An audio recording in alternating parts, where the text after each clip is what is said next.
సమస్య అవుతుందని అది ఏం మాట్లాడినా వింటూ భరించాలా నాన్నా? అది నా అత్తింటి గురించి, అత్తయ్య గారి గురించి కొవ్వెక్కి వాగింది. ఆ ఇంటి కోడలిగా దాని చెంపలు వాయించి బుద్ధి చెప్పాను. శరణ్య,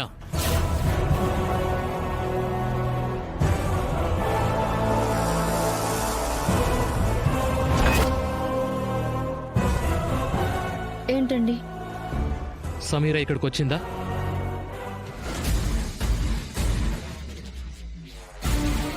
వచ్చిందండి. తనని నువ్వు కొట్టావా?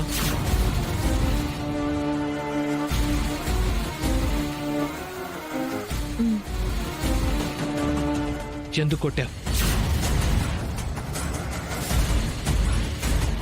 తను మర్యాద లేకుండా నోటికొచ్చినట్టు మాట్లాడింది. అత్తయ్య గారిని తిట్టింది. ఆ మాట నేను భరించలేకపోయానండి. అందుకే కొట్టాను.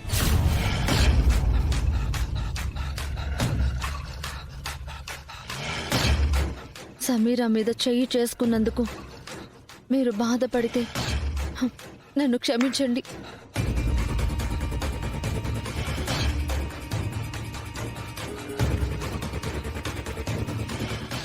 సమీరా మీరు ఇష్టపడే అమ్మాయే కావచ్చు, కానీ నా కుటుంబం గురించి ఎవరైనా తప్పుగా మాట్లాడినా నేను ఇలాగే రియాక్ట్ అవుతాను.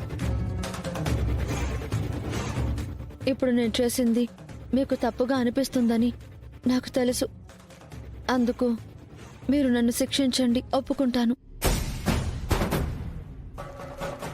ఆ పని మీ వల్ల కాదని నాకు తెలుసు.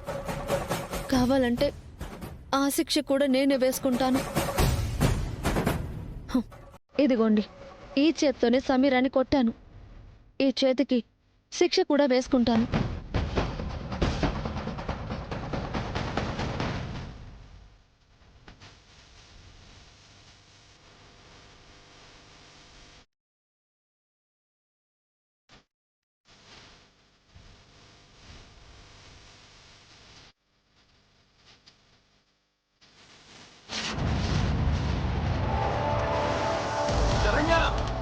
ఆగమ్మా.